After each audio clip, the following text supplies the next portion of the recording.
Do you only have 10 minutes and do you want to release some lower body tension and improve flexibility without standing up? Me too. I hate all the sitting and standing. Today we're going to work through a series of lower body stretches that will release your hips, IT band, inner thighs, and hamstring. Whether or not you're recovering from a long workout or just want something to do while you're sitting in front of the TV, this workout will be perfect for you. Let's go ahead and get started in a seated hurdler stretch. All right, so we're gonna get started on our mat in a twisting hurdler stretch.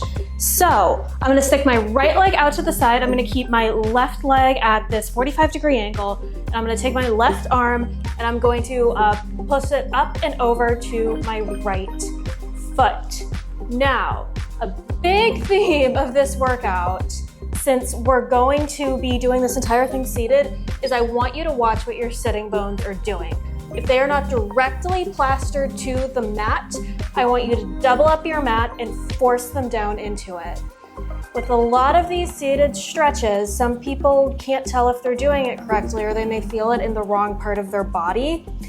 And that is largely because their sitting bones are not plastered to the mat. All right, now we're gonna do that same thing on the opposite side. So my left leg is gonna be out straight. My right leg is gonna be at this 45-degree angle position. I'm gonna point my toes up to the sky. I'm gonna take my right hand, reach it over, grab those opposite toes, and hold. Now, since this stretch is gonna be working a lot of different parts of your body, you may feel this in your inner thigh, you may feel this in your hamstring, you may even feel this a little bit in your shoulders because your lats are working as well. All are correct answers. What I really want you to do is find a range of motion that works for you. If this is as far as you can go, stay here. If you don't want to do the twist and even want to go forward, that's also fine. But again, remember to keep those sitting bones plastered to that mat. All right, we're more than halfway done. 1. All right, up next, we're gonna do a butterfly stretch. So we're going to keep the palms of our feet together. We're gonna keep our hips at the same height, and we're just gonna sit in this butterfly position. So palms of our feet together, hips are at the same height. We can lean forward and grab our toes, or we can lean forward like this and grab the mat in front of us. Now, when you're leaning, I want you to keep 2 things in mind. First, I want you to keep those sitting bones plastered to the mat.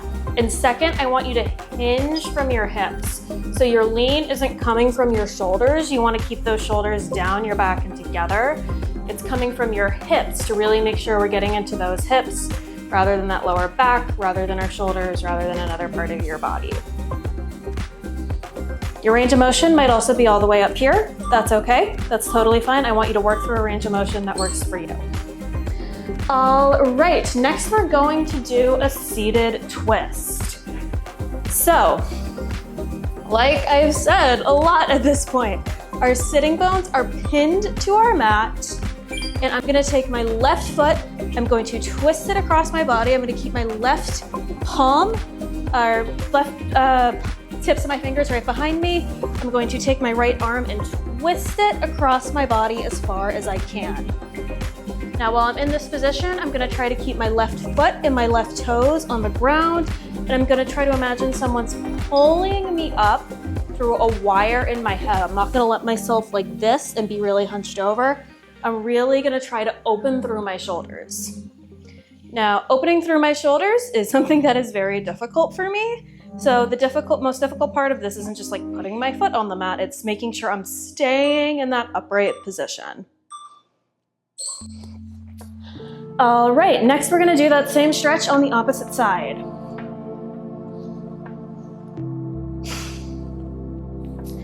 So, right foot, cross behind me, my right hand is placed on my finger behind me. I'm not trying to put all my weight in my fingertips here as well. So, we're in this twisted position, and we're gonna try to do the same range of motion on both sides. In twists and rotating positions, it's really easy for us to probably twist better on one side than the other. I know I definitely do. And you wanna try to maintain that same range of motion on each side. So this here, I'm trying to make sure I'm getting my elbow in the same position. I'm trying to make sure I'm keeping those sitting bones to the mat. I'm also watching what my left foot is doing on the other side. All right, next we're gonna do a seated figure 4 stretch. So, sitting bones plastered to that mat. You better be sick of me saying that by now. I'm gonna take my right foot, I'm gonna do it so you all can see it, and I'm going to cross it on top of my left foot right here, like I was doing a figure 4 position. I'm gonna stick my fingertip weight behind me and open up through this chest. Now this stretch, since it's seated and you have a little bit less of your body on the ground, having gravity work with you, can be a little intense.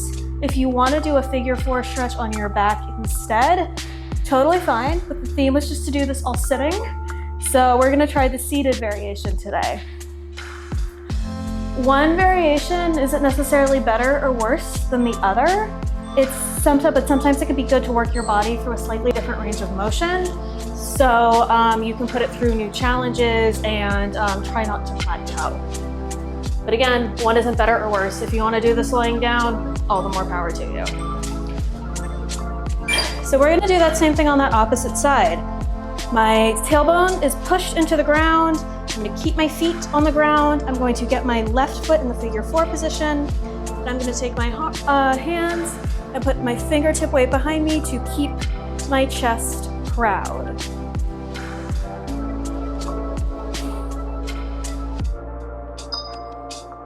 Halfway through already.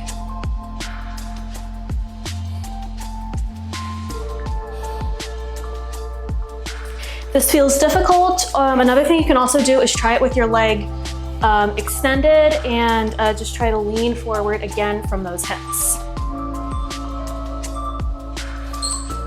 All right, up next we're going to do a seated hamstring stretch. So you've probably seen this before, but there's a couple things I want you to keep in mind, and I'll probably sound like a broken record at this point. All right, tailbone pinned to that ground. If you've been struggling to keep your tailbone pinned to the ground, try doubling up your mat or doing something like sitting on a pillow or a bolster. So next, I want you to take your arms and extend them as far as you can to your thighs, to your shins, to your toes. And I want you to grab whatever the range of motion feels best for you. Now, when you're doing this, you're hinging from those hips. You're not moving from your shoulders. You're not moving your lower back. You're hinging from those hips.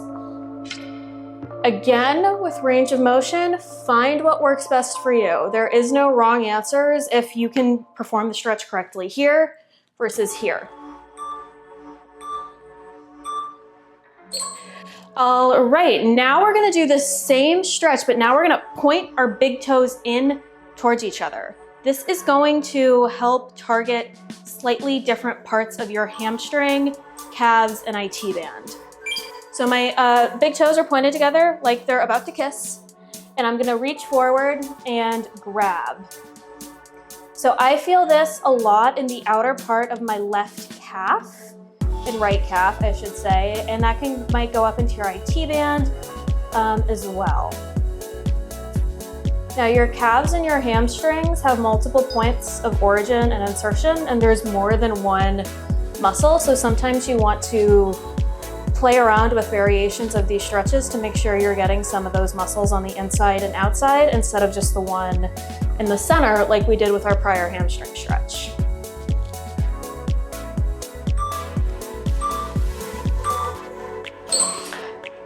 All right, next we're on our final exercise. So we're gonna be doing our third variation of this forward fold. So now we're gonna switch our toes out to the side.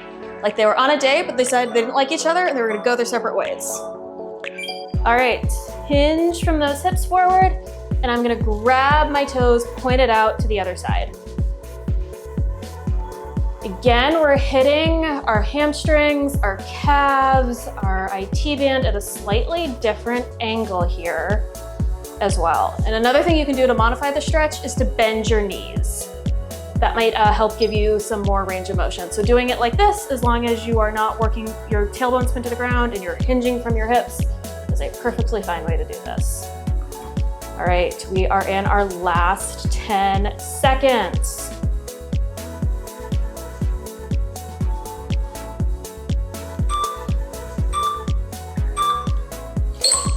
All right, that was it. That was a 10-minute seated lower body stretching routine that targets your IT band, hips, and hamstring. If you like this video and you want to see more like it, please remember to like, comment, and subscribe. That's one of the most important things you can do for the algorithm, and it's one of the most important things you can do to help a small channel like this one grow. Thank you so much for your time. Thank you so much for working out with me, and I'll see you next week.